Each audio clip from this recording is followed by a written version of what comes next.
Hello, everyone. Good afternoon, or not quite afternoon. Welcome to our media briefing for this Wednesday. We're starting a little bit early today because we do really have a lot to cover. As most of you know, the media briefing today falls on somewhat of an anniversary. It was 1 year ago today that a shelter-in-place order was issued due to COVID-19 in Monterey County. And this virus has had many impacts in our community. And so today we want to take a look back a bit and then look forward also as we look towards recovery. We're going to start with community organizations. While there was a county response, community organizations really played an important role in assisting people during the pandemic. There are a lot of organizations to thank for this. We were sorry we're not able to have the food bank for Monterey County on because they provided a lot of assistance, but we are joined by representatives from two important community organizations. We have Katie Castagna, who's president and CEO of the United Way. We're also joined by Laura Lee Alexander, who's vice president of community impact for Community Foundation for Monterey County, and also Christine Dawson, vice president Philanthropic Services for Community Foundation for Monterey County. Ladies, thank you very much for joining us today and starting off our media briefing today. Katie, I'd like to start with you, and if you could tell us a little bit about United Way's role during the pandemic. Thank you, Maya, and thank you everybody for the opportunity. I'd like to share a few slides, if I may, and really tell the story of how United Way has gone through this very historic year. And really starting with, thinking back a year ago when this was all really sinking into us, and that the first board meeting we had, it was March 26th. It was our first virtual board meeting, and we had a lot of discussion about what role United Way could play in the coming months, and not really knowing what to expect. And the theme that really came through for us was one of staying the course. You're gonna like this. Can everybody see my screen? No. We sure can. And if you're not speaking, if you could mute yourself. Thank you. Thank you. So we knew that our focus on family financial stability was one that would continue to be even more important during the uncertainty of the pandemic. And so really have used that to guide us through the year. And what I'd like to do is share with you some of what I think of as our pre-existing strategies, what we continued and what the impact of the pandemic was, and then what we've added in response to community need. So as I've spoken to you many times before, with our 211 information and referral service, calls surged. And in fact, one of the peaks was that first day on March 17th. We had a huge spike in calls when people wanted to know, what does shelter in place mean? How do we interpret this new guidance? And then it's evolved since then. But nearly 25,000 phone calls to 211. And even as we're adding new information, we continued services. At that point, we were deep in the 2020 census, providing support to encourage everybody to get counted. We had a very robust program supporting families that were fostering children and helping them navigate to services. So that was one that continued and that had begun before the pandemic. We continued to implement on that. Of course, once the impact of the pandemic started being felt, we knew that there were many other resources we needed to add to 211 and services to provide. So of course, the types of questions we receive have evolved from shelter in place order interpretation to testing sites. And now, of course, the big interest is vaccine registration and how to help people get connected there. In the meantime, we all had another disaster in the form of the wildfires in August. And once again, 211 helped assist people with getting current information. We worked very closely with the County Office of Emergency Services to make sure we could track evacuation and shelter locations in a very quickly changing environment. And then, as I mentioned, we are helping with vaccine registration, which has been a challenge to everybody due to limited supply. but we know that it's important to connect our most vulnerable people, including people who don't have access to reliable internet, to be able to access our very complicated online registration systems. Meanwhile, in some of our other programs, we continue to help people with their tax filing in the form of our volunteer income tax assistance program. We adapted that last year during the pandemic to become, we first paused it, and then we brought it back online during the extended tax season, and still helped people claim $3.7 million in refunds and tax credits. We're continuing that work this year, but of course it's virtual and has very COVID safety precautions in place. We continue to help students access financial aid support through our VECA program, and we have shifted our financial literacy workshops to an online format.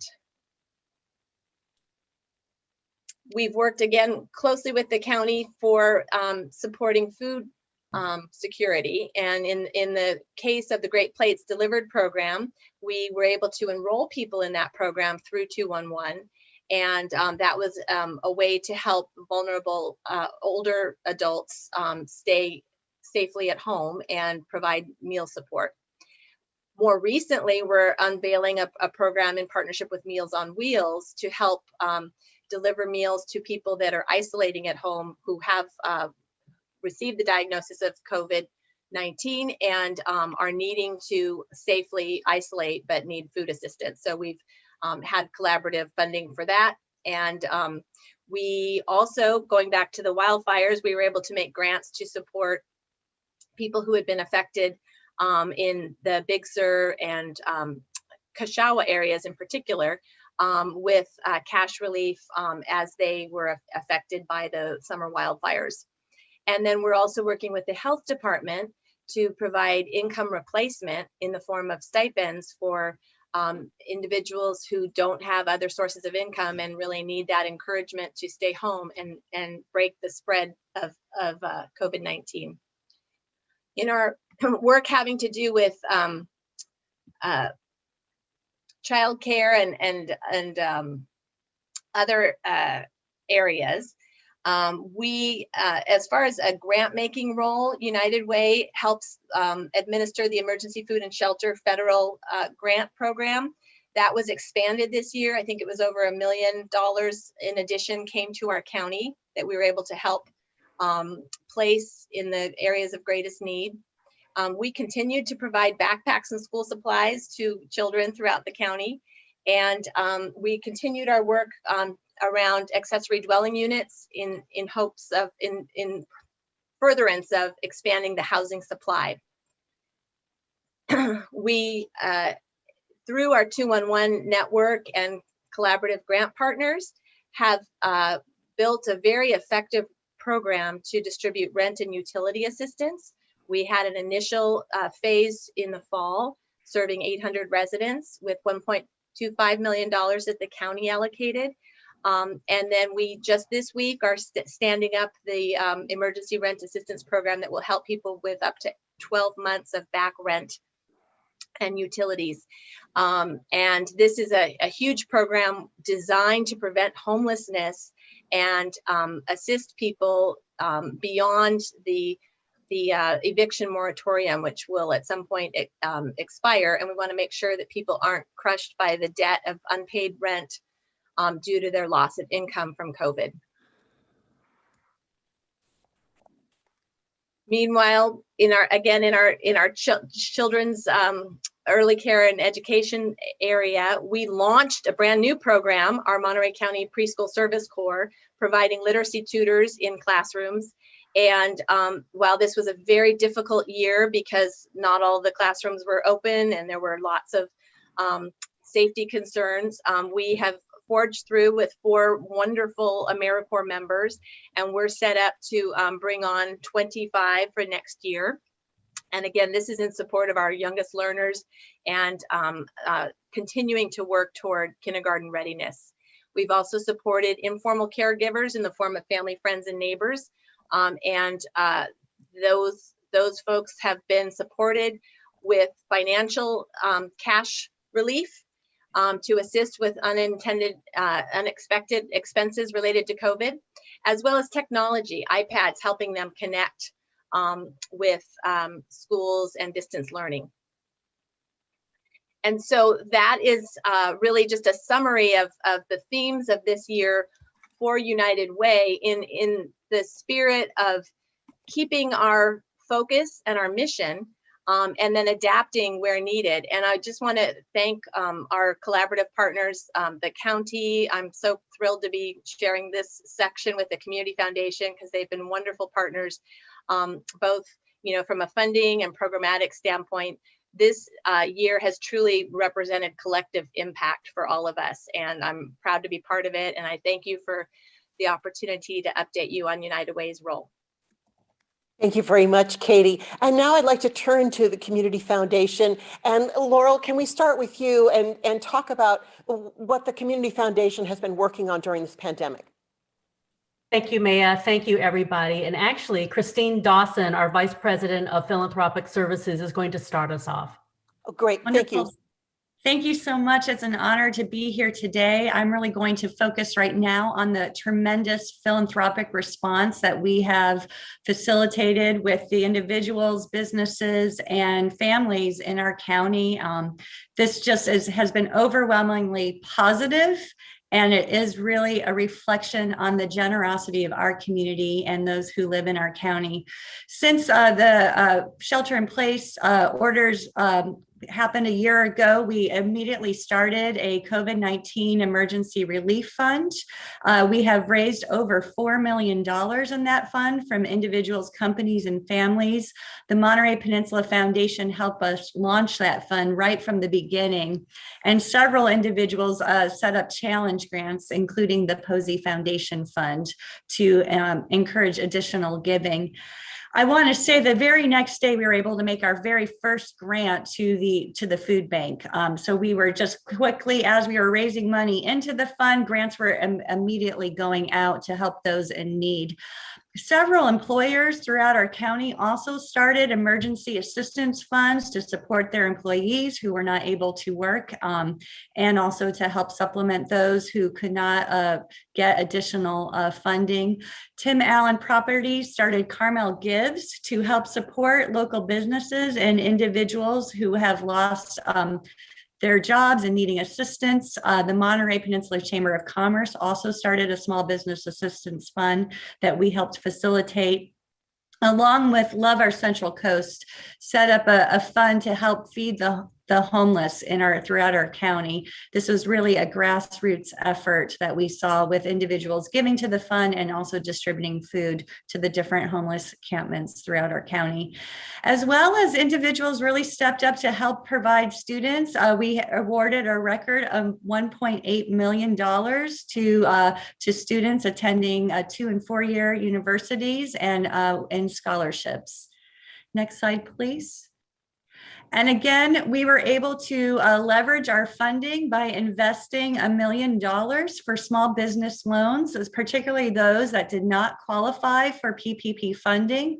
The Community Foundation did that by partnering with El Pajaro Community Development Corporation and also providing training. This actually leveraged a $1 million additional grant from the James Irvine Foundation to establish a revolving microloan and training program to low-income entrepreneurs and people of color in Salinas. So again, all that money is now flowing in that assistance to small business owners. And then the County of Monterey allocated $4.9 million to the Community Foundation to support community health workers. And the David and Lucille Packard Foundation just recently awarded $1.32 million, along with the Public Health Institute's $300,000 grant to support the COVID-19 collaborative. And Laura Lee Alexander, my colleague, is going to talk a little bit more about that. Thank you. Thank you, Christine. Again, I'm Laurel Lee Alexander from the Community Foundation for Monterey County. We are so grateful for the donations to the COVID-19 Relief Fund. Next slide, please.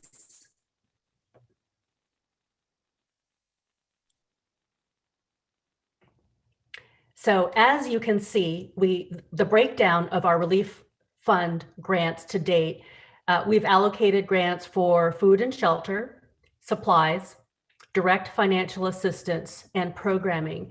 Some highlights include $30,000 to the ALISAL Education Foundation for emergency financial support for families located in East Salinas, $20,000 to the Family Service Agency for COVID-19 support for suicide prevention services, $30,000 to First Five Monterey County for essential supplies for families with children 0 to 5. And those essential supplies included things like diapers, wipes, and formula. $17,500 to Rancho Cielo for their emergency food bag program, and $30,000 to Catholic Charities for funeral costs for local families. Next slide, please. I'll share some more details about the COVID-19 collaborative. The Community Foundation was asked to bring everyone together, which we did beginning in November, and we currently continue convening these meetings. There are currently 80 active participants in the collaborative, and this is a multi-sector partnership, public-private partnership to reduce the transmission of COVID-19 and the infection rates. And it includes hospitality, business. We partner with the county, agricultural businesses, nonprofits, government, education. Currently we have 6 work groups, which are listed on the slide. And the collaborative holds regular meetings, many of them, and is currently working very closely with the county. Next slide, please. I'd like to highlight 2 accomplishments of the collaborative. I won't read the slide, but I did want to highlight 2 items. First, we have hired and onboarded 110 community health workers who are working throughout Monterey County. And then led by the communications work group, we have created a communications toolkit that has been accessed by over 100 people weekly, and that link is on our website. I also would like to point you out to the link to the COVID collaborative on our website, which has much more information. Next slide, please. So you are seeing a visual of our partners in the collaborative. We are very appreciative of everyone's commitment. And next slide, please. These are your contacts at the Community Foundation for any questions about the COVID-19 Relief Fund and the COVID-19 Collaborative. Christine, Michael, and I are here to answer any questions. Thank you very much for being here today and letting us provide an update about what the Community Foundation has been doing in the community. Thank you all very much. And as I let our media partners know, we're going to take questions after each segment. And I haven't received any questions in the chat for any of our community partners. So I'm going to give a second here to see if anything pops up. And if something comes in after, as we've moved on, I'm going to forward questions to you so that you could respond directly. Thank you very much, and thank you all for taking part in our briefing today. If you're able to stay on and listen, we'd enjoy having you, but if you need to get on to your day, thank you again. All right, so let's move on to our next topic. We're going to talk about economic sector impacts. We have talked over the last year about the pandemic impacts on our really important economic sectors. And so we're joined by 2 people who know this very well. We have Janine Chikarat, who's managing director at the Portola Hotel and Spa. She is also chair of the Monterey County Hospitality Association. We also have Chris Valadez, president of Grower Shipper Association. Thank you both for joining us. And Janine, I'd like to start with you. If you could talk a little bit about the impacts of the pandemic on the hospitality industry, and also now what you're looking forward to as we seem to be turning a corner and kind of looking at a little light at the end of the tunnel with the pandemic. Great. All right. Well, first of all, thank you for having me. I appreciate being here. And what can I say? It's been quite a year. You know, the number 2 industry in Monterey County. If you'd asked me a year ago, we would guess what number we'd lose in revenues. $1.8 billion would never come out of my mind or my mouth at that time. I mean, 1.8 billion is a significant amount of revenue. And if you think about it and break it down by community, just the city of Monterey alone lost $500 million and $16 million in their transient occupancy tax, which funds their library, police, fire, et cetera. So the impacts to the community is just phenomenal. And then you get to the next point of it, where we had about 27,000 jobs where we employed throughout Monterey County. We're probably at best maybe 50% of that right now. I actually called around to the 5 largest hotels and said, what percentage of your staff is back, just a couple of days ago. And I'm on the low end at 15%, and the highest was about 40%. So we're nowhere near getting our workers back to work. They're still quietly suffering in our community, and these are really good people that never went to a food bank, and very proud that for no fault of their own, they've been forced to be basically unemployed for now going on a year. But some of the things that I'm proud of our industry, and we're a creative industry, so that actually bodes well. But first of all, everybody coming together and creating industry protocols to make sure our employees are safe and make sure our guests are safe. And we tapped into some of the top epidemiologists in the area that helped us understand what we should do to protect our employees and protect our customers, and create some strict protocols that we've all implemented across the board. So I would say that was really the first step of saying, okay, what's our road to recovery and what's our path? Simultaneously, you had the cities partnering with the restaurateurs and creating parklets, and it was a way for restaurants to stay in business. And you saw some wonderful creative, and actually there's some people that prefer to dine outdoors now. That it's kind of ironic that it took a pandemic for something like this to bring out that creativity. But that as well was another great sign of creativity of what we do in our industry. We also our Commission and Visitors Bureau, which markets to bring people to stay here overnight, pivoted significantly. They really invested heavily in promoting being safe in our community. So a lot of the banners that you saw and all of their marketing last year was basically telling people, keep us in mind when it's safe to travel again, but don't come here now. And also, again, promoting back within our community about being safe. It wasn't all doom and gloom for the entire travel industry.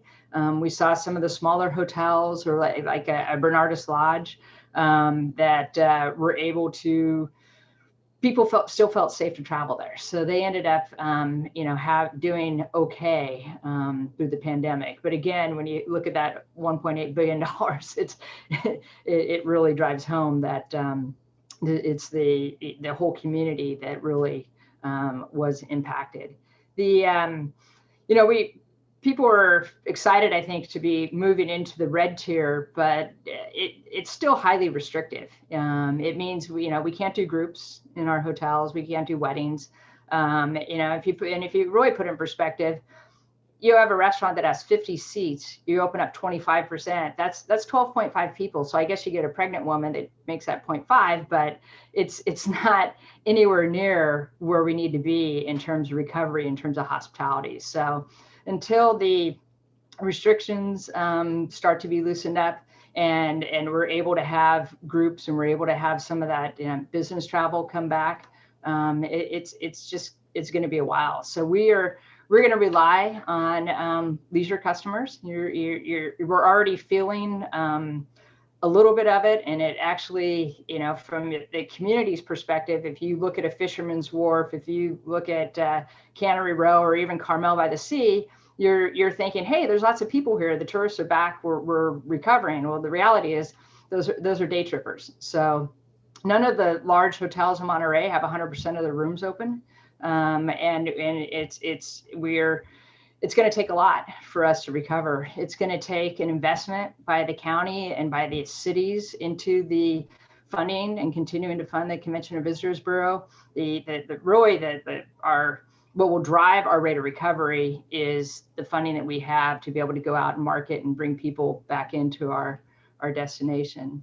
I think I'll close with a couple of things that I'm proud of. And first is the relationship with ag. I mean, we realized from the very beginning when we saw our ag community being hurt that the number one priority was to work with them and to support them. And there's not a person in hospitality that doesn't agree that ag workers should have been prioritized, especially in the high zip codes, to get their vaccines first. And we'll continue to do that. But it's really been rewarding to be able to get to know people better and work with them in the community. And then, God bless Dan Baldwin and the Community Foundation for putting together the COVID-19 Collaborative. That in itself, working with our county partners and all vast sectors, whether you're representing a union or a nonprofit or a church, it really has been I don't know if it's a byproduct, but it's been a wonderful outcome to something that we've all been put into this past year that none of us could control, and it was just it's been devastating. There's no other word to use than that. So I'll stop there and turn it over back to you. Thanks very much, Janine, for your thoughts. And really, I don't know how you can compress a year into 5 minutes, but you did. And now I'd like to turn to Chris Valadez for a look at the pandemic impacts on agriculture, our other really critical economic sector. Hi, Chris.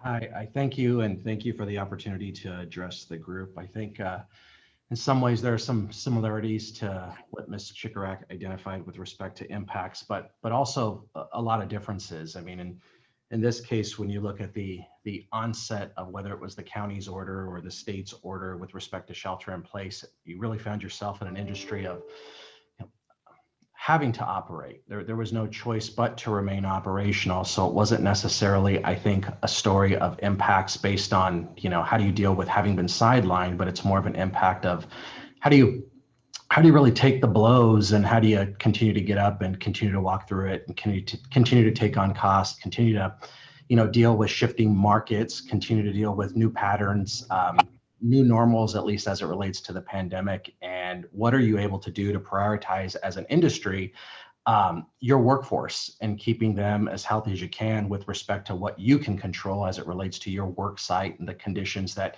you make available to reduce any of the COVID infection or transmission risks that could be specific to your workplace footprint. Like, what are all the things that you can, shall, and must be doing to remain operational? Because again, you had no choice.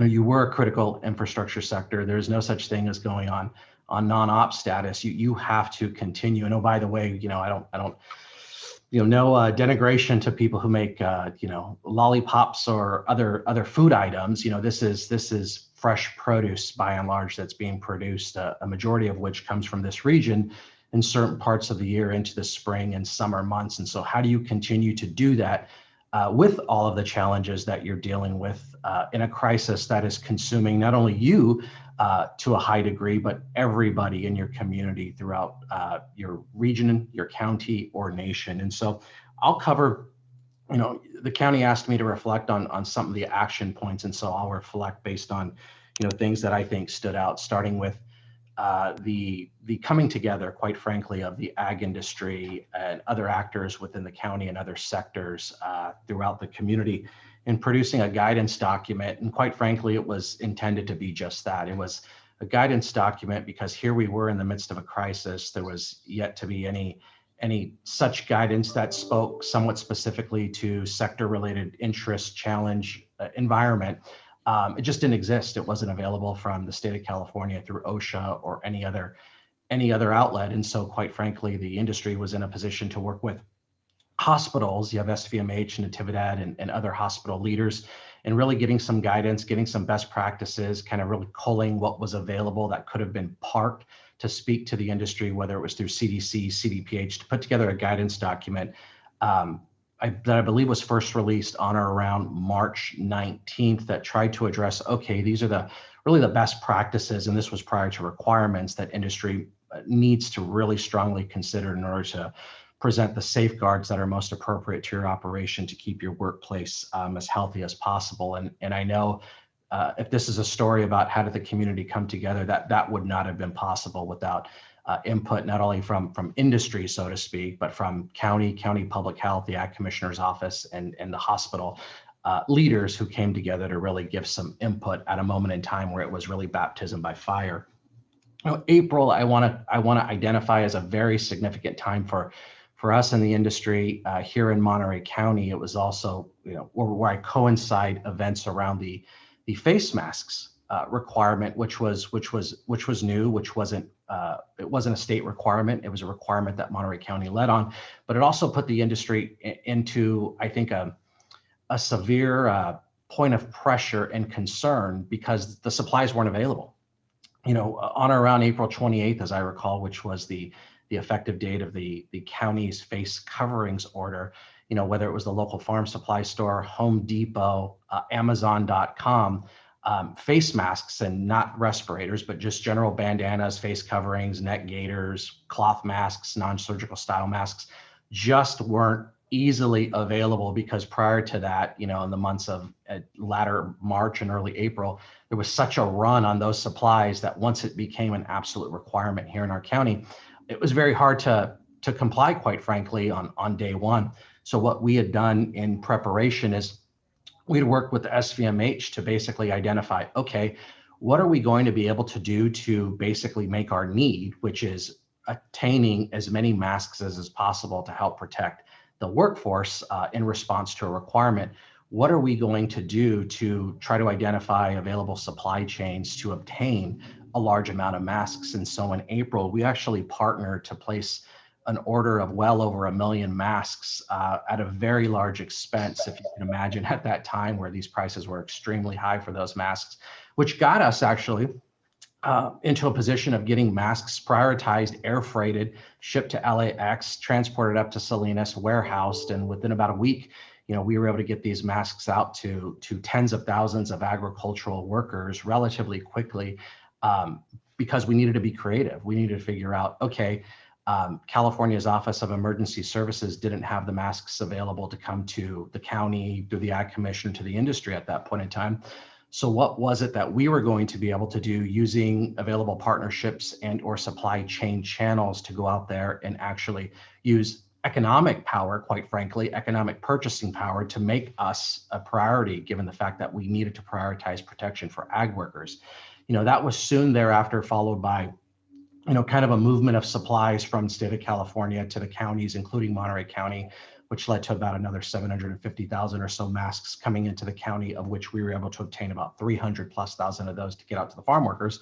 But it was one of, there was no roadmap. There was no way of how to figure out how to do it the first time out. And so you just had to react and use whatever economic leverage you can create in that moment of time to get, again, which was at that point, got up to about 1.5 million masks shipped here and distributed out pretty effectively over a 5-day period of time to tens of thousands of farm workers. Also in April, I think a fairly significant moment, at least for us at Grower Shipper, we were fortunate to be able to respond to the interest of our employers who were identifying, particularly where they transported and or housed their agricultural employees. What infrastructure do we have in place within this county, within this region, to help house people where there is knowledge at the workplace that there is a work site related exposure and or the management employers know that there's a case confirmed positive? What can we do to help stem the risk or the exacerbation of any infection as it relates to like that workplace environment, whether it's at the production site or at the employer provided home site or transportation site? And so at that moment, we had stood up, going back to April, a housing program, a COVID-19 housing program for those who are exposed or positive, complete with catering, other services. And again, we were fortunate to, again, rely upon the community and have this partnership with SVMH, where through their team of nurses, they were coming to provide the wraparound services on a daily basis to ensure that, folks who were mildly to minimally symptomatic or asymptomatic, but were who exposed and brought into our housing program could get the medical observation that they needed to help them recover and get back to, whatever their daily life was after about a 2-week period or more period of time. that's a program that we had stood up here, that the governor recognized as needing to be a model for the rest of the state of California. So I'll tell this audience, we were pretty proud that we were able to do that in April, kind of run it all the way through, have the governor adopt it in late July, and then basically export the state's version of our program to all the other agricultural counties and more throughout the state of California.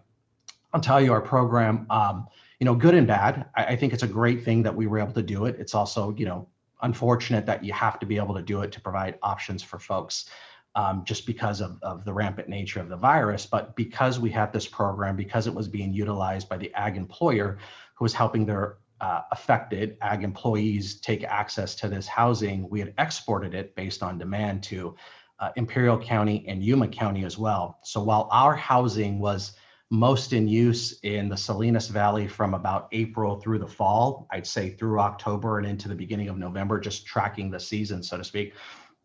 Our housing was replicated and was used down in Imperial County and in Yuma County, and we're proud to be able to provide that function for ag workers, whether they're here, whether they're there, and or whether they come back, to have a safe option to reduce the risk of further spread of the virus.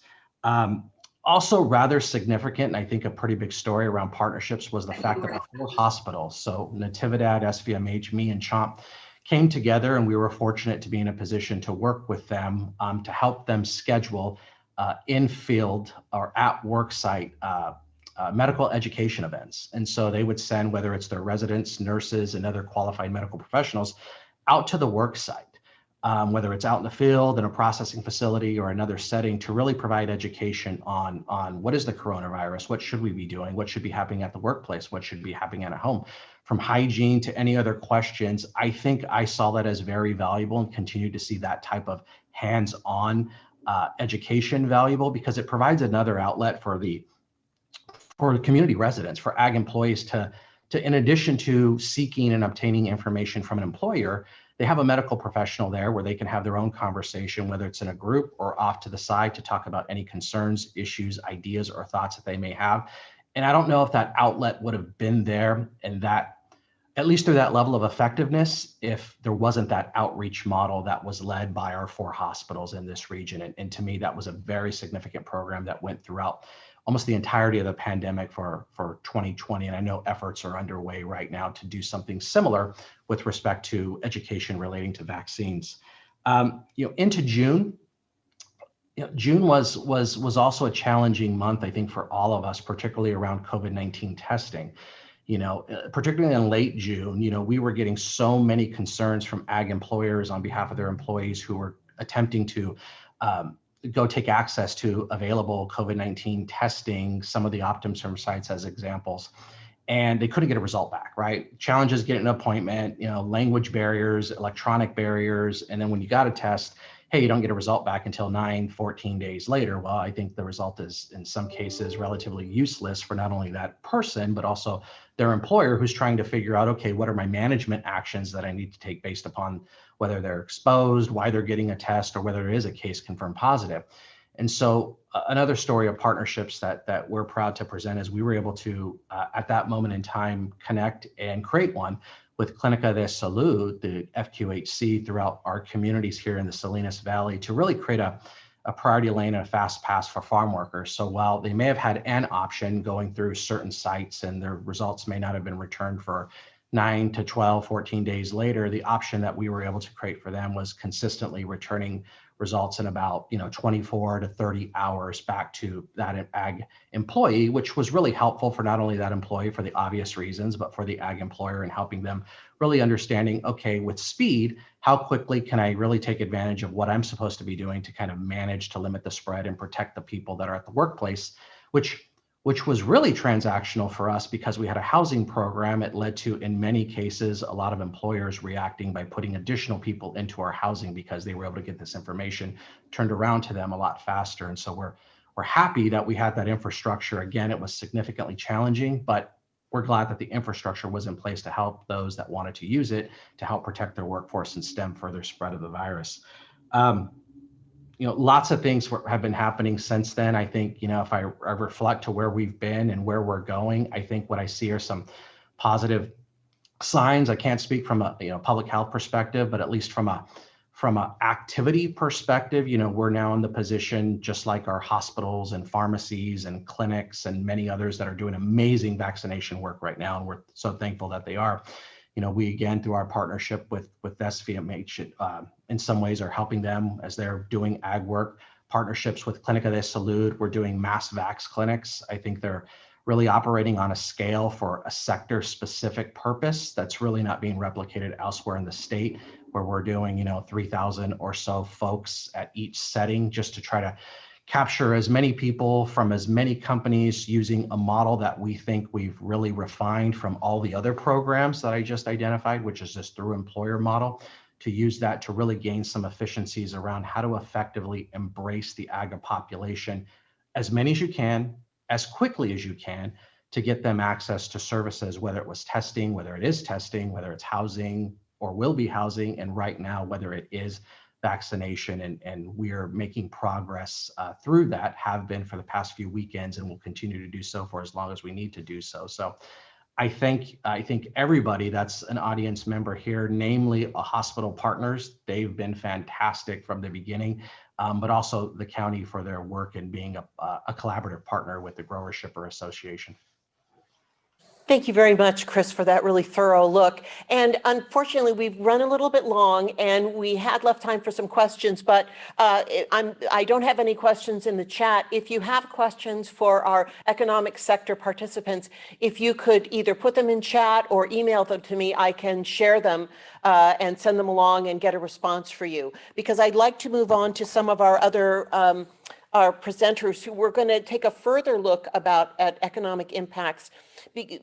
When the pandemic began, the Office of Emergency Services launched a business survey to find out how people were being impacted by the pandemic. And Luna Mohammed from the Office of Emergency Services is here. And I'm hoping, Luna, you can give us just a 5-minute rundown of what you've got in your survey that's really been continuing for the last year. And you're muted.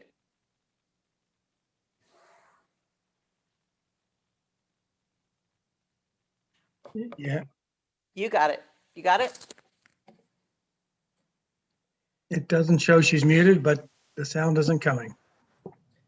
Anything there? Yeah, you gotcha. You got me? You can hear me? Gotcha. Yes, thank you. Cool. Can I share my screen? Please. Okay, wonderful. So everyone can see that okay? Yes. I want to give you a real brief rundown of the overall findings of this survey. Basically, we pushed out a survey at the beginning of the pandemic to see the impacts on organizations. It was initially to get SBA assistance to qualify for it, but we decided that it would be good to know what's going on with our organizations as this pandemic continued. So we did 2 surveys. They were both available in English and Spanish, one for nonprofit organizations, one for for-profit organizations. Total, there were 128 respondents for the nonprofit organizations. What we ended up finding was most were impacted by the pandemic at the start of the pandemic. So basically when the shutdowns hit our county, and about half were able to continue operations throughout this pandemic. There was a lot of discussion about being stretched to their limits, having a lot more work to do, but a lot less ability to serve. And those nonprofits were much more likely than the for-profits to be able to continue to provide services without interruption or to actually see their services grow. Also, the nonprofits had fewer employees laid off or hours cut, but they did face more staff shortages. So problems getting staff and volunteers in to assist, largely based on the comments because of the at-risk nature of a lot of the volunteers who worked for those organizations. So this is just basically what I said in a visual form. This is all posted online. I'll share that link with you at the end. It's at the end of this PowerPoint. I'll also put it in the chat so that you can see basically for both surveys, we had a section that gives you a paragraph of the summary of all of the findings, and then about 8 or 9 pages of graphs like this that kind of, for those visual learners to be able to see it in a different way. So a little bit more about the nonprofits. About half of the nonprofits who took this survey had applied for assistance, and slightly less than half received it. Most assistance applied for and received was small business association assistance, so largely loans, followed by grants from other nonprofits. The Monterey County Community Foundation was the most cited other nonprofit to provide assistance. Over time, we saw more organizations, nonprofit organizations, apply for assistance, but less were receiving it. We did see SBA assistance growing over time for those nonprofits, though. And there was still a lot of need left. The amount of need still existing for these organizations varied widely, but on average, it was about $285,000 per organization. Finally, there's been growing concerns by these nonprofits for their customers, particularly the elderly and young, the old and young customers, so elderly populations and students, as those nonprofits have noted worries about the impacts of isolation and distance learning in the long term for their customers. So again, just a little visual of this. This is again all available online. There's 2 PDFs, one for the nonprofits and one for the for-profits. And we update them as we get significant number increases in respondents. So the for-profit organizations actually responded at a much higher rate. About 731 respondents, businesses responded to the survey. The impacts largely occurred mid-March when the shutdowns occurred, but for the tourist industry, a lot of the restaurants and hotels and other tourist-related industries noted impacts starting at the beginning of January. Almost all businesses were impacted by the pandemic, and about 85% noted some revenue impacts, largely revenue loss. There were a few outliers that actually gained some profits from the pandemic, but most did not. On average, there was about $187,000 loss per business. This is significantly less than what we saw for the for-profit businesses, but those numbers have been growing. So when we did a comparison of the results for people who took the surveys in March versus October, or who retook the survey to update their impacts, there was a growth of about $50,000 per business as far as losses go. And then the pandemic also impacted the ability to pay commercial rent for most of the for-profit organizations. We ended up adding in a survey question regarding that a little later on, and we found that around, I believe it was like 88% did have issues paying commercial rent. So again, this is just another visual for it. So looking at assistance and needs, most for-profit organizations applied for assistance and received it, and their numbers were much higher than those for nonprofits, so they were more likely to apply and to receive assistance. And the majority of that assistance came from SBA loans for the most part. The amount applied for and received did grow over time, particularly assistance received from local and state governments. So initially, we saw a lot of SBA assistance applied for and received, and as time progressed, we saw a lot more local and state government assistance. The amount of need covered, the amount of need still, after all of that assistance was received, did vary widely, but was on average about $164,000 per business. And again, that's about $100,000 less need than the for-profit. So for the nonprofits. So the nonprofits did show a significantly higher amount of need than those for-profits when it comes to pandemic impacts. One thing I really want to note on here, the biggest need of those for-profits that was voiced was low interest or interest-free loans and grants. And the uncertainty about what was needed for both nonprofits and for-profit organizations did change over time. One thing we did notice was micro businesses, those people who were self-employed, tended not to be able to find assistance, whether for-profit or nonprofit. It was a little harder for them the smaller the business was. We also found that a lot of these organizations and businesses, especially the for-profits, noted that it's not just the financial impact, it's the inability to work, that feeling kind of helplessness, and that they wanted some way to even participate in recovery so that they could keep their organization at least moving slightly and not be completely closed.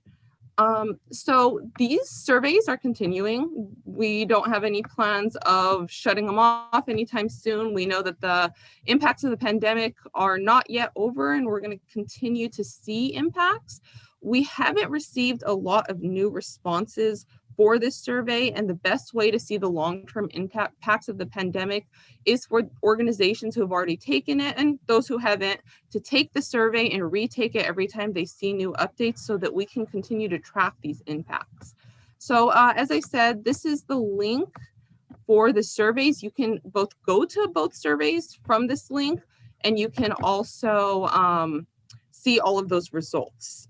And this is my information. My name is Luna Mohammed, and that's my email. If you have any questions or concerns or want to talk more in depthly about the surveys, I'm more than happy to talk to you. So that is the end of my presentation.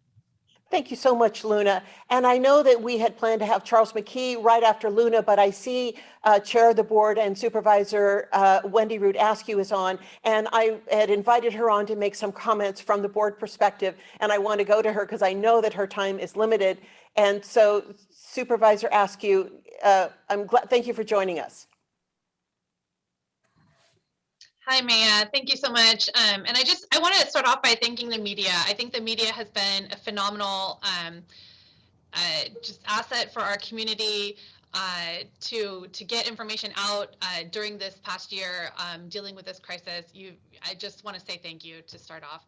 So as we reflect on 1 year since COVID has literally changed our world, I just personally want to say, like, it has been a really hard, long year. Personally, and for literally every one of the constituents that I know that we all serve. We've experienced an unprecedented health crisis. We're grieving the loss of life of 327 Monterey County residents. Severe illness and long-term health impacts continue to affect thousands of our neighbors. The economic crisis that has resulted in devastating loss of employment and closure of small businesses has been shared by two of our largest industry partners, agriculture and hospitality, where the impact has been deep and significant. I think any of us who live in this community, we see the lines of cars that remain for weekly USDA food boxes.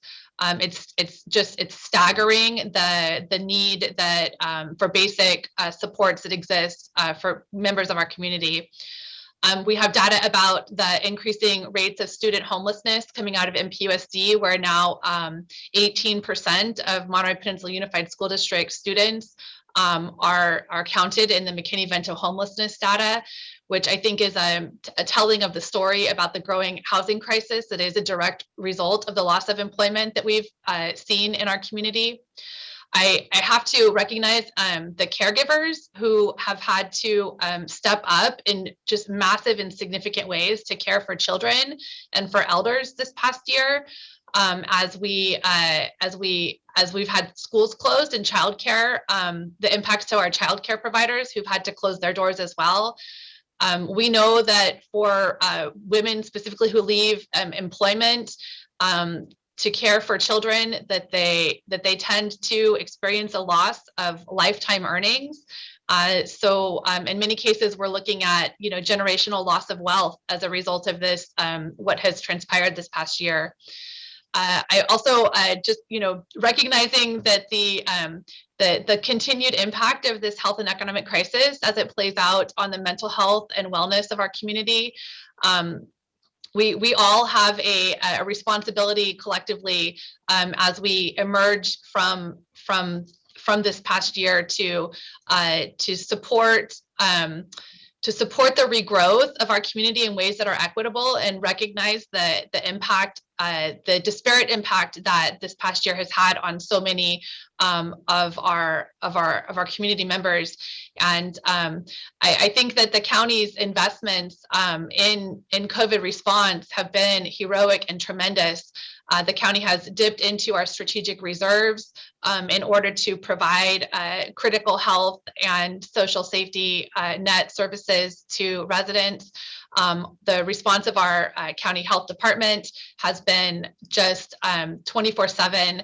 And the ongoing need to have the county respond in partnership with all of our cities and our healthcare partners, our business community. I've seen Monterey County come together this past year in ways that I've never experienced in a lifetime of living and growing up here.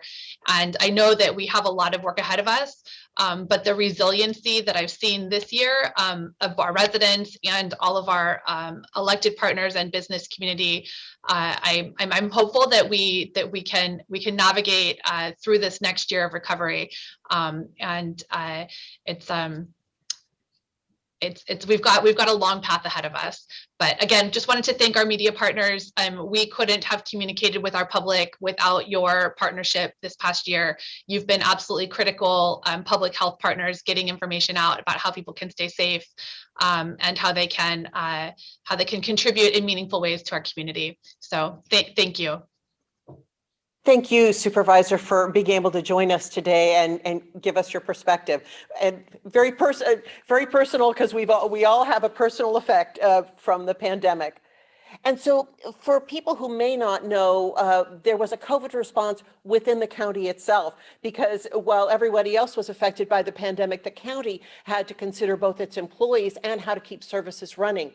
And to give us some insight on that, we're very happy to be joined by our Monterey County Human Resources Director, Irma Ramirez-Bao, and then also get some insight on this from Charles McKee after Irma has shared information with us. Hi, Irma. Hi, good afternoon, everyone, and thank you for the opportunity to speak to you today. Also, I've asked my program manager, who's been my right hand with these challenges, to join us today. She is going to also be presenting, but just really quickly, I wanted to be able to share with you that, as I've heard this part of this morning and this afternoon, the challenges that everyone's faced. Yes, the government our offices have faced quite the challenge as it pertains to all policies related to COVID. This was all new to everybody. So we needed to start literally from scratch to create policies, to set protocols and procedures. And the key in all of this was for us to be able to safeguard our employees so they can continue to provide quality services to the residents of Monterey County. That has been our utmost priority. And at the same time, with our employees, maintaining their safety in the workplace. And so with that, I'm going to pass it over to Ari, and she's going to share with you all the resources and the tools that we created. And just, I think that it's absolutely fabulous. And then I would like to share that these resources can easily be replicated for any agency who would like to utilize those. So if at the end of the presentation, there are individuals who would like to see some of the work that is going to be talked about by Ari, we would be more than happy to share our work product. So with that said, Ari, would you please share with everyone all the great things that we've done to safeguard our employees? Thank you, Irma. Good afternoon, everyone. So as Irma mentioned, at the beginning of the COVID-19 public health emergency, the Human Resources Department had to quickly develop a variety of resources, both for our county leaders and employees in response to the pandemic, and to ensure that we were able to continue the operations, again, providing those critical services to members of the public. So the Human Resources Department collaborated with various departments within our agency to create different resources that are available primarily in our human resources, and well, now it's just emergency response manual. This manual is available on our human resources website, and it contains various safety protocols that are geared towards safeguarding both employees in the workplace as well as members of the public who access county facilities. The manual also contains various provisions to help our employees navigate through their own challenges while working at home and even in the workplace that were presented again by COVID-19. The Human Resources Department also assisted, provided resources to our departmental leadership by developing templates for establishing Cal OSHA required worksite plans. We developed online COVID-19 safety in the workplace training that was mandatory for all employees to make sure that everybody was aware of the different safety protocols that were set in place and the requirements for each worksite. There was also custom COVID-19 posters created. We coordinated and helped to develop temperature check stations, symptom screening, primarily by way of collaboration with the IT department. We were able to create an in-house self-screening tool which employees can download on their phone, or also have the ability to complete that once they report to the worksite. But again, enforcing those different safety protocols to ensure that those employees that are in the workplace were safeguarded to the best we could. The Human Resources Department also created different systems with various buildings where there was a wristband system created to make sure that employees, again, we were able to easily verify that employees went through the symptom screening that was required. And then also there was various trainings that were developed in-house regarding telework during COVID-19, since there was that shift again to safeguard our employees. So the first thing was, how many employees can we have telework, again, to reduce the number of staff we have on site. So with that comes the next layer of training. You know, what do we expect for employees while they're teleworking, and making sure, again, that we provide the departments the resources to be able to continue their operations in an effective manner. And then also the Human Resources Department compiled different resources available for countywide and even to members of the public. It is available on our website, again, geared more towards stress management and resilience. So again, understanding that this is a very difficult time for everyone and presented different challenges, we wanted to provide those sort of tools, just coping tools for our workforce. And then lastly, we also developed both protocols as well as an in-house system to be able to track possible COVID-19 exposures in the workplace. So this is more of a contact tracing tool that we use in-house to look into possible exposures in the workplace, again, to try to safeguard our employees and make sure we don't have any exposures in the workplace. So that's a really high level overview of the different protocols and safety precautions that we help develop internally, again, geared towards safeguarding our employees as well as members of the public who are accessing the county work sites. So with that, Irma, I don't know if you have anything else to add, or I know, Maya, you mentioned Charles would like to add something in this area. Yes, and Irma had to drop off the call, but Charles is here, and I know he has some thoughts on the importance of continuing government services at a time when people needed it even more. Thank you, Maya, and thank you, Ariana. I think, as Irma pointed out, Ariana, it has been indispensable to helping continue government services during these times. And I know for many people, they're not aware of all the different services that the county government anyway is providing, and what we're doing in the community. Supervisor Askew put into the chat a link to a memorandum that was prepared at her request from our budget team to show some of the board-approved expenditures that have been made over the past year. And it's a staggering number to show where we're spending money to help our community, whether it's helping with food or helping with small business grants, those kinds of things. But the numbers there are pretty staggering to see how that's happened across the county over the last year. And it doesn't include some of the grant monies that we've been spending that have come in that didn't need to have specific board approval. And it doesn't include things like, Natividad Medical Center and, the efforts that they're doing just on a daily basis, for example. And so I just wanted everybody to recognize that's a pretty impressive list of items that are there that are listed in that memorandum, but it's not the whole of what we're talking about. And it kind of goes to the overall community. We may be tracking this, and I think, the ag community is tracking. I think hospitality is tracking. And they're looking at the whole community and how everybody's been impacted and everybody's been sharing in that. And how we as a community have been dealing with it and the cost that it's put on all of us. I would also like to just have everybody understand and recognize some of the other services that the county is doing on a daily basis that we still had to do within the restrictions and the protocols and the procedures that Ariana just mentioned. So, for example, we're still putting out building permits, and how do we do that without having customer interaction face to face? A lot of the builders, they're not used to necessarily working on a computer to have their interaction with the building department. They're used to being out in the field doing their work and then coming over and getting their building permit and having interactions with the staff. And so they had to adapt. The county staff had to adapt, and the builders had to adapt, for example.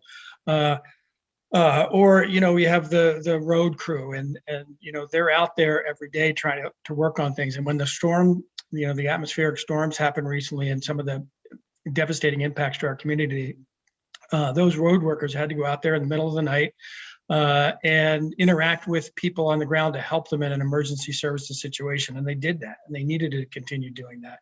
So although we have these protocols in place to keep people safe, it doesn't mean that we're not also going out into the community. Obviously you can think of things like the recorder's office still has to take recordings for properties that sell, or the sheriff's department. The sheriff's deputies don't get to work remotely, nor do the deputies who are working in the jail. They don't get to work remotely. And so they're there on the front lines doing that kind of work that you may not think about in this time. The child protective service workers, when there's a child in our community that needs the immediate help to get out of a dangerous situation, they're going into homes, and they were going into homes, in a dangerous situation in many respects, not the least of which is COVID-19 existing in those homes. So we were trying to create both the remote working tools that Ariana was talking about, as well as providing the services to our community that are needed on a daily basis, but making sure that our staff as the county government, that they're be able to do their job in a safe way. Understanding that all of those services that we're providing is kind of an underpinning to our economy, and making sure our economy can continue, and the resilience that is needed by these resources to have a safe reopening ultimately, which is where we are today, is moving into that safe reopening. So with that, Maya, I will turn it back to you and take any questions at the end.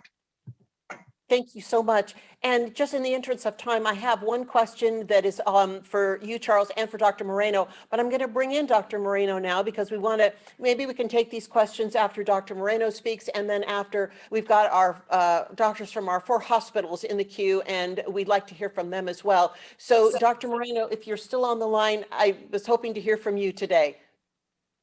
There you are. Maya, good afternoon. Let's see. Good to see you, Maya.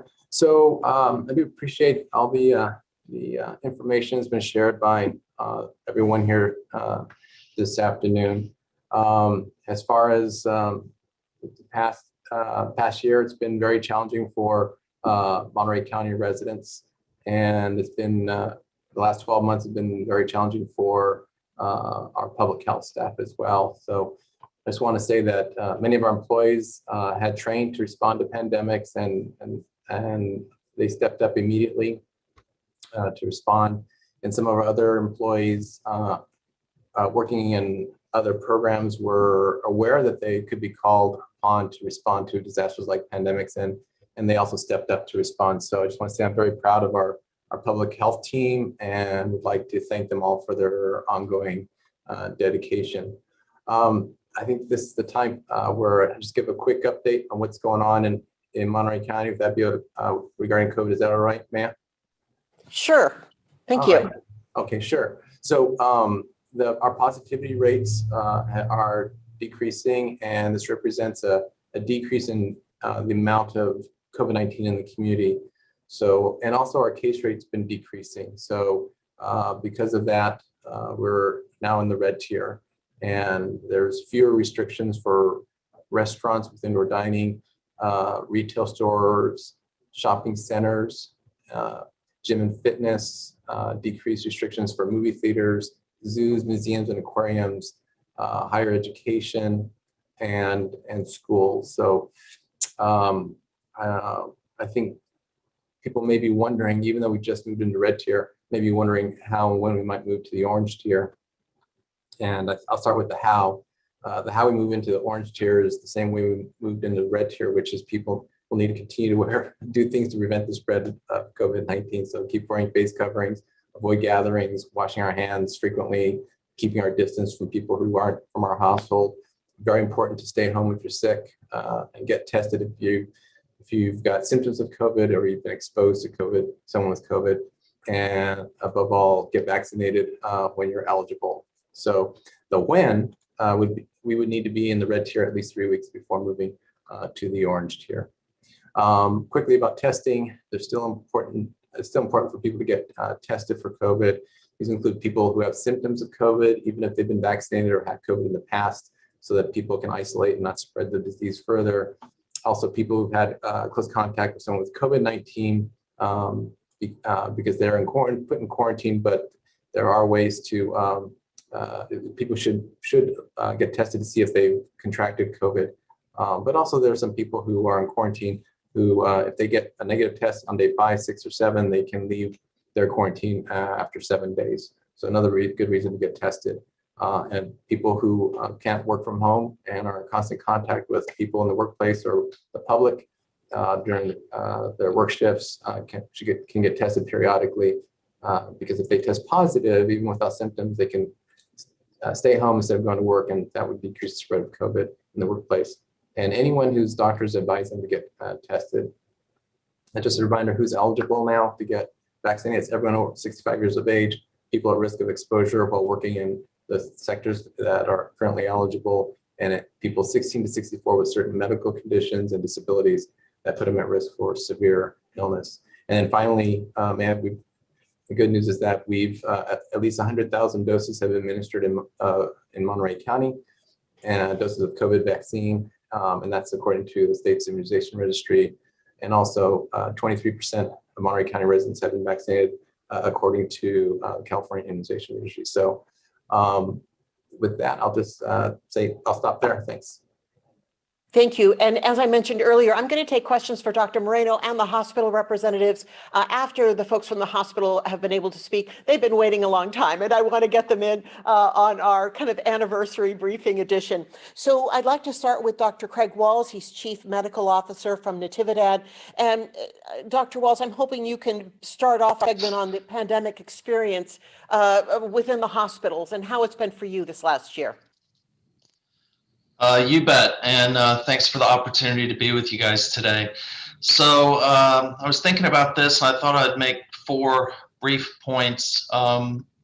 Obviously, a huge toll this pandemic year has delivered us, both at the hospital and in the community. By the numbers, we had at Natividad alone 3,794 positive COVID tests. We hospitalized 757 folks, and sadly, we had 103 deaths to COVID over the course of the year, and that takes a huge toll.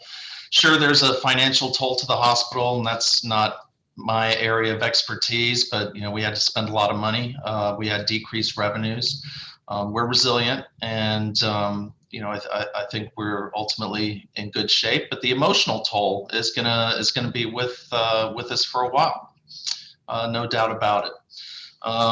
On the bright side, I think my colleagues with us today would agree that we've seen really an unprecedented level of cooperation between our 4 hospitals in the county, which has been extremely gratifying and supportive of the level of nurses, our doctors, our shared messaging, our labs cooperating. It's really been remarkable to see, and makes me very proud of everyone involved. 2 more points. I think we all have gained and should have gained a much deeper appreciation of the role of our health department and our public health agency and workers.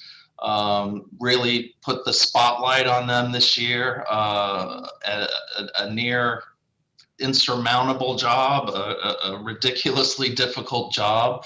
But reminds us how hand in glove we need to be with our health department and our public health agencies. And I just can't thank those folks enough.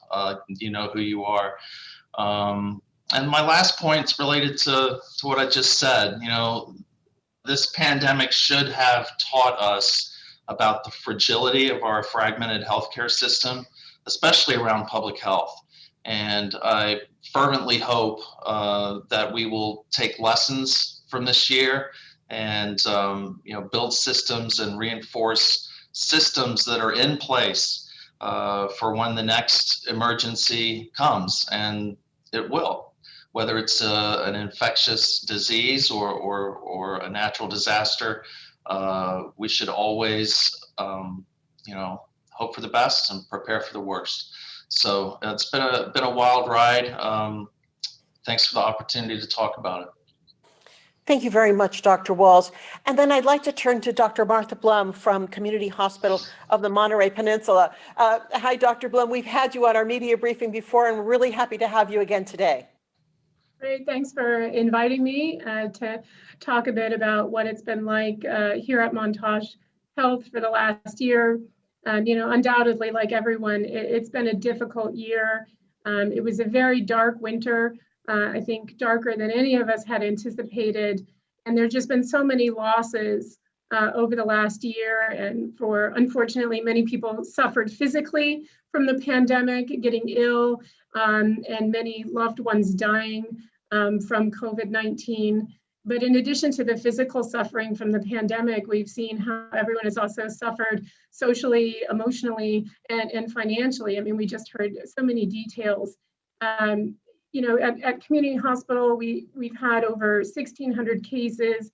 We had about 626 admissions, and 80 deaths at Community Hospital, the last one even just last evening. So it's really been a big toll, but sitting here today, I have to say we're seeing a lot more light and hope, and we can definitely see the light at the end of the tunnel, because at this point now we have not just 1 but 3 safe and effective vaccines, and they're working, and we're getting them out there and we're getting people vaccinated. In the healthcare workforce, were really the first people in line. So I can share with you again the experience from all the healthcare workers in the county that these vaccines really are safe and effective, and they've worked. We've seen just a tremendous just disappearance of any symptoms or transmission within the healthcare workforce. So that's really great for us to share with everyone our experience with vaccination, so that they know that these things are really working, and we're getting on our way to herd immunity in the county. And I did want to say thank you to a number of people. I want to thank all the community members who are out there following all those public health precautions. They're following the precautions, they're protecting themselves, their loved ones, and their neighbors. And thanks to your efforts, we basically have no flu this season. So I think that's a great demonstration that these things can work. And if we do it again, maybe we'll avoid flu season again next year. And I also want to thank the entire Montage Health workforce from top to bottom. This workforce has been resilient, it's been adaptable and courageous our healthcare workers came to work and cared for the sick and injured in our community in the face of such great uncertainty. I know that was a really difficult challenge for many people, to come to work day after day, not knowing, exactly what the risks were. In the early days, there was just a lot of constant changes going on about what everyone needed to do to protect themselves, particularly in a healthcare setting. So thank you to all of our healthcare workers, not just at Montage Health, but countywide. They came, they showed up to work, and they cared for everyone, even with that fear and anxiety. So, the organization I work for, I can't say enough good things about, because we just worked very quickly. And, we were cooperating, as Dr. Wall said, with all of the area hospitals.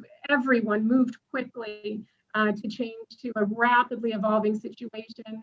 And now we're all pivoting to vaccination, which kind of, again, brings us that light at the end of the tunnel. Here at Montage, we're getting close to 24,000 vaccine doses delivered, and we're hoping that we'll get to a point very soon where we'll have been given more vaccine doses than COVID tests performed. We're getting kind of similar numbers there, so that's really great. And lastly, to echo what Dr. Moreno said, while we're all patiently waiting for our turn to get vaccinated, and we're all beginning to enjoy these loosening restrictions on our daily life, we can really look forward to opening these tiers, but we still have to do all of those things: stay home when sick, wear our masks when out in public and within 6 feet of people not from our household. All those things are still going to apply until we get to the very bitter end of this pandemic. But as we all become fully vaccinated, I think we're all beginning to enjoy those loosened restrictions and being able to gather without masks with our fellow fully vaccinated friends and neighbors. And as long as we're still masking in public, people, we can still see your eyes and we can see your smiling eyes, and there's a lot to smile about in the coming days. So, I was thinking about that on St. Patrick's Day, when Irish eyes are smiling, everyone can smile with you. So thanks for giving me a chance to talk, and hopefully we can all look forward to some better days ahead. Thank you very much, Dr. Blum. And then I'd like to turn to Dr. Joshua Deutsch from Me Memorial Hospital. There's been a lot going on at your hospital over the last year as well. Hi, Dr. Deutsch. Hi, so I'm Joshua Deutsch. I'm a family physician at Me Memorial Hospital. I work in the hospital, the clinic, in the administration, and in the community in South County. From the community standpoint in South County, a lot of people lost lives and lost members of their family. There's a lot of long-term morbidity, people who have never fully recovered after getting coronavirus. The economic toll on our community with lost work, increased food insecurity, lost year of school for many students. Young people in South County have less family resources in order to compensate for the shutdown of schools, often with their parents in the field. I have many students who went from being A and B students to literally failing all of their classes. And in addition to the parents, I needed to work alongside to come up with educational plans, which is not my training, but something where it's each one teach one and kind of everyone in to try to help in any way that we can. A mental health crisis. I've had a lot of families who have been afraid to leave the house. Some of them overinterpreted shelter in place and felt like it was unsafe for them to go outside. Many people in small apartments who are afraid to let their kids outside, only children who have not had anyone to interact with their age in a year. So a devastating mental health crisis, particularly on young people.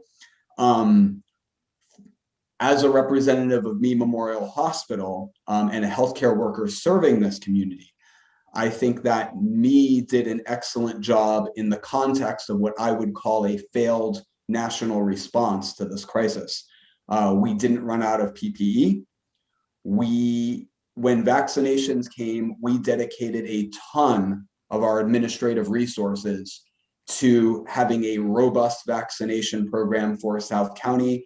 for wanting to get South County residents in line, first in line to get these vaccines, so we didn't get left behind as the victims of the healthcare disparity, which tends to affect poor people, people of color, people in rural regions the most. We didn't want our people on the bottom end of that. We wanted our people on the winning side of getting vaccinations. So we vaccinated already 4,000 people in our clinic, and our numbers are going up and up and up. Anyone in South County who calls us, I don't know how to use the Monterey County website. I don't know how to use a computer. I don't know anyone who can help me, can walk into our clinics or get help over the phone. We will guide them through the process. So we've dedicated those resources to making sure that our people don't get left behind. We kept our clinics open to serve the community. And I'll tell you, I was in, working in the hospital, working in the clinics. I did a lot of the testing myself. You always get someone's story as far as how they think they got infected, and you never really know, but we didn't have any outbreaks in our clinic. We did a very good job of making our clinic safe so that our community could continue to get the health care that they need during this crisis. And I feel very good about that.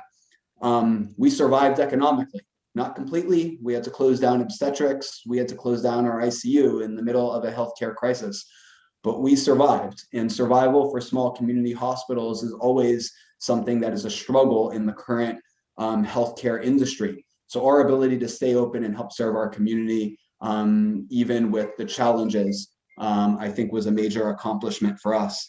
So what shines for me is our commitment to serve our community and working closely with the administration. It was always a question of how can we do more? How can we help our people? And I think it makes me feel really good about where I work and who we are. But I really have no nostalgic feelings of the last year in shelter in place. I am hopeful that we are getting through it, that we're moving forwards and not backwards. But this was not a quaint time in history. This was really a devastating time for our community. And I'd like to think that our hospital and me individually, that we were able to at least support people in their time of need. Thank you for this time to present. Thank you, Dr. Deutsch. And I also want to note that Dr. Alan Radner from Salinas Valley Memorial was also on the call. He just was not able to stay on. This briefing has run long, and we really appreciate the time that he was able to stay on, and he wasn't able to answer any questions, but they really are, Salinas Valley, a very important part of that four-pronged approach for healthcare during the pandemic. So I think I'll go ahead and take some questions now for both our hospital representatives and for Dr. Moreno. And let me start with Dr. Moreno, and this may also be a question for Charles McKee. In retrospect, was there any way to avoid the economic, personal well-being, and other impacts of the pandemic lockdown? So let me jump in. Thank you. Sorry, Dr. Moreno, if you were ready to answer. I think as you look across the globe, there have been different examples of communities and societies that have been more successful than others in how they've combated COVID-19 and the coronavirus. And there's a lot of opportunities, obviously, to second guess what different communities have done and whether that was right for your society or not. I don't think that there is much of a question, and this is probably more for the doctors, but I don't think there's much of a question that early on for the United States, we lacked the testing capacity to be able to track the virus, track those who were getting coronavirus, and we also lacked the political will early on, and maybe even still today, to have a solid community response across the nation as far as what is the best way to address the coronavirus. We didn't have, we didn't have enough face coverings in the beginning, but then even we have had the controversy about whether we should be wearing face coverings and what does that mean into our freedoms, if that's something that is even considered a freedom or not, to wear a face covering when somebody else isn't. So all of those, I think all of those pieces play partly into the impact of the coronavirus. In addition, it obviously was something new. It wasn't something that we had experienced in this, at this level, certainly in this country.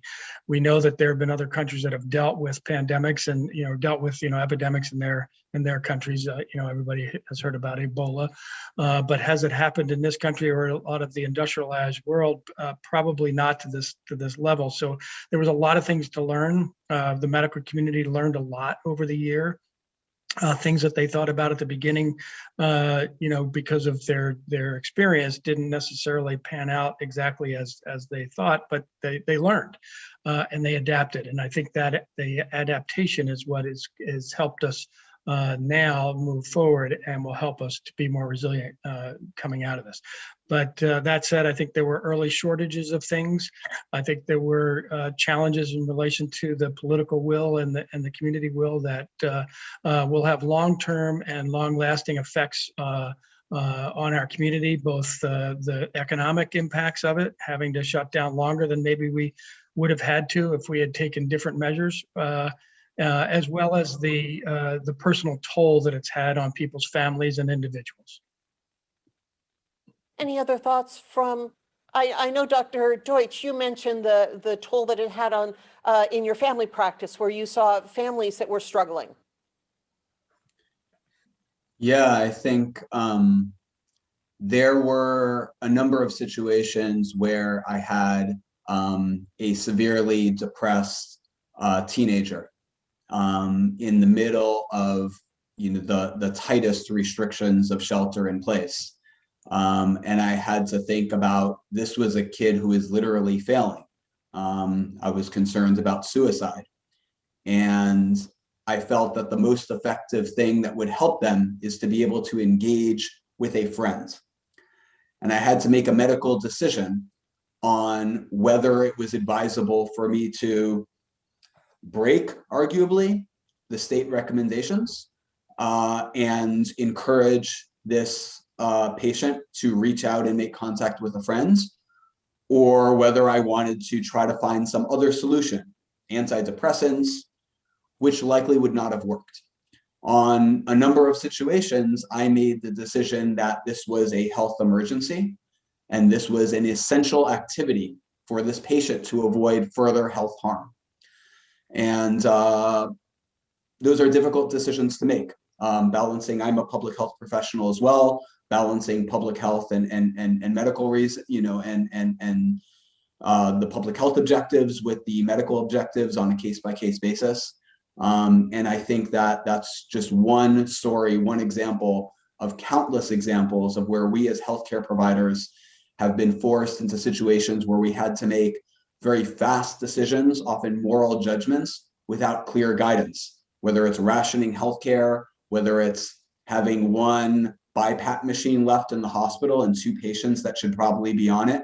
And those are tough decisions for us. Thank you.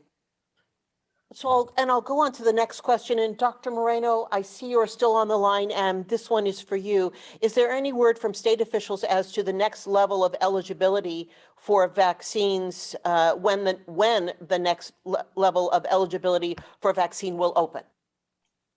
I'm sorry, I just got a call from the state. Can you repeat the question? Sure. Is there any word from state officials as to when the next level of eligibility for vaccines will open up? Oh, thanks. So we haven't, I haven't heard from the state as to whether there's going to be, what the next group would be. All we know is what they told us last time was they were moving to an age-based criteria. So that's all we know. Thanks. All right. And then I have one final question for you also. A study published last week in the Clinical Infectious Disease Journal concluded public schools should reopen for classroom instruction as long as students and staff were wearing masks and maintain a 3-foot distance, not 6 feet. Have you read this study? And if so, what are your opinions of the conclusions?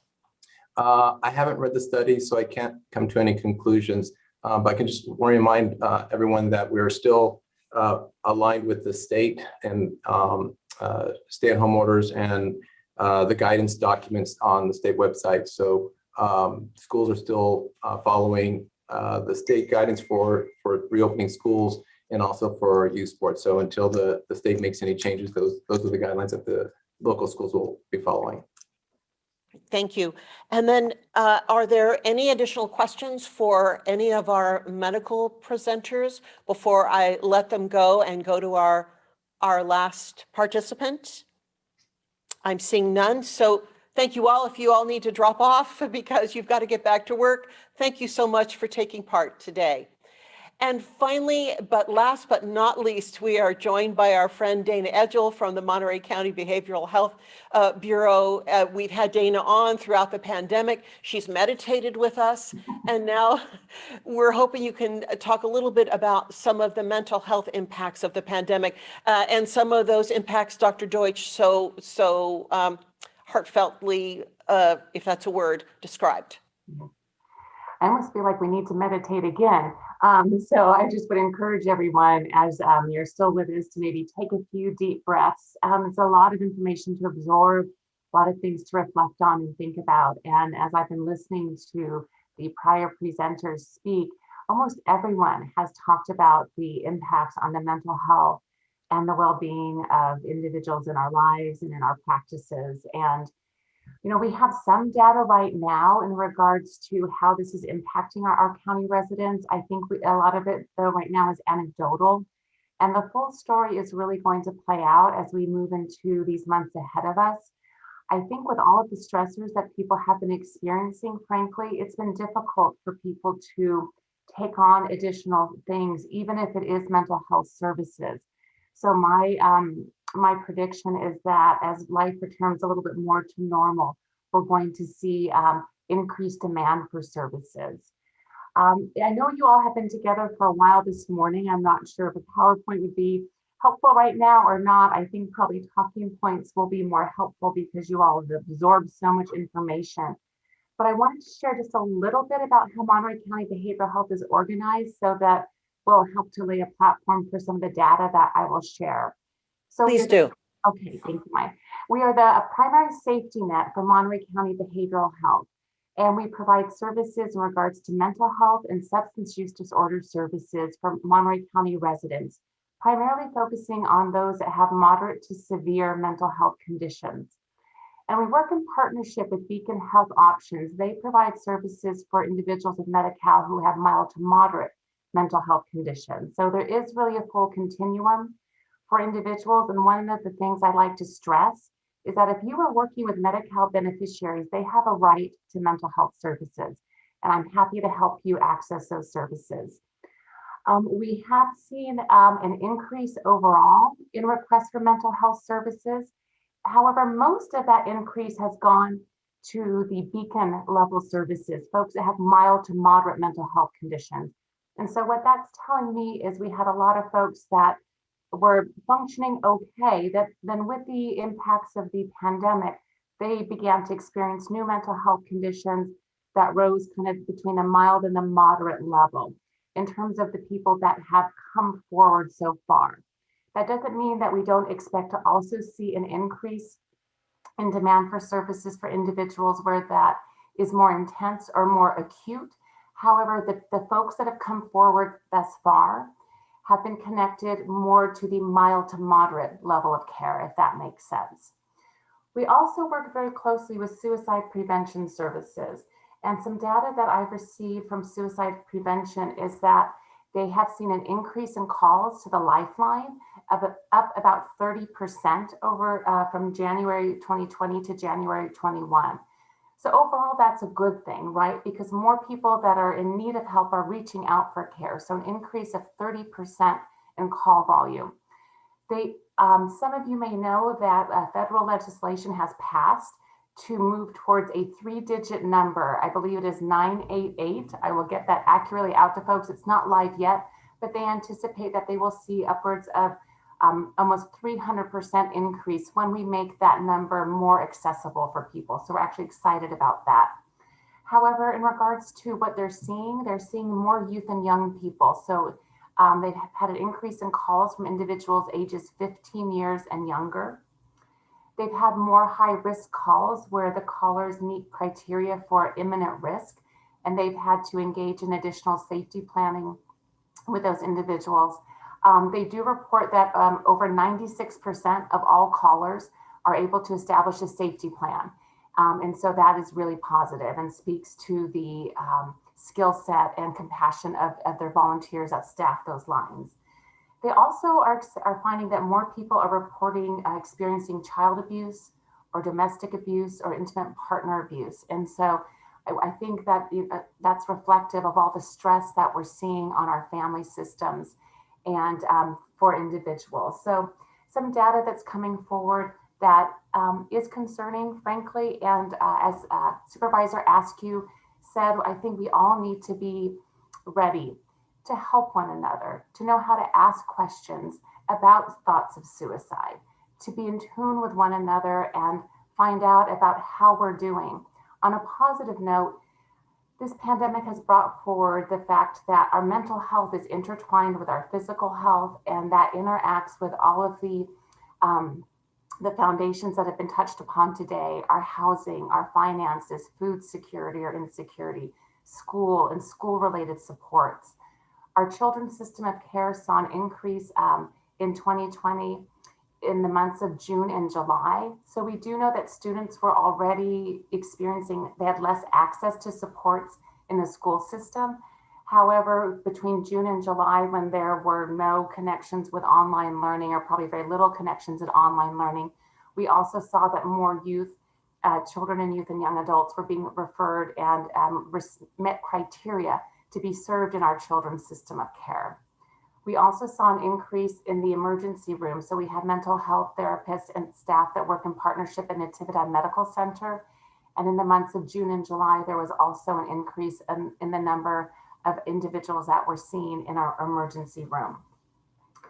So as we move forward, again, with this heightened awareness and understanding that we have to take care of our mental health just as we take care of our physical health, I'm hoping that we can continue on as a community and strengthen the collaboration. I also echo the sentiments that have been expressed that there has been an unprecedented level of collaboration and connection across public and private agencies, community-based organizations, community providers.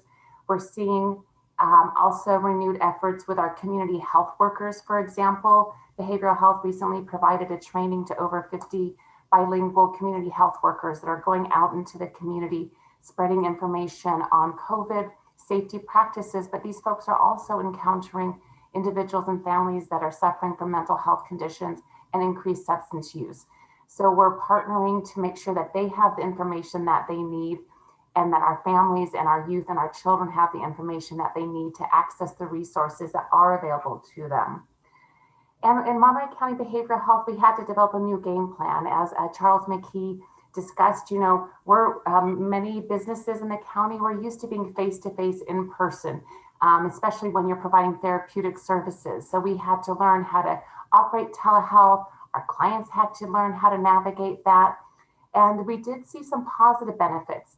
Now, not all families do have internet access. However, those that did and could engage with us either over the phone or with a computer or tablet, we found that we had less of a no-show rate and we had more engagement in services, particularly kind of that early-ish to midway.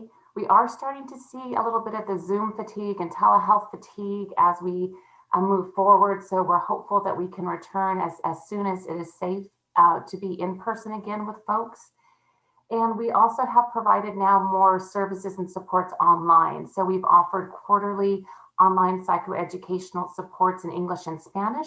We've also used Facebook live streaming to share suicide prevention presentations where we've had over 1,000 views, as well as hosted conversations on race and social justice. And so this has really helped behavioral health to have a broader reach than we ever have before.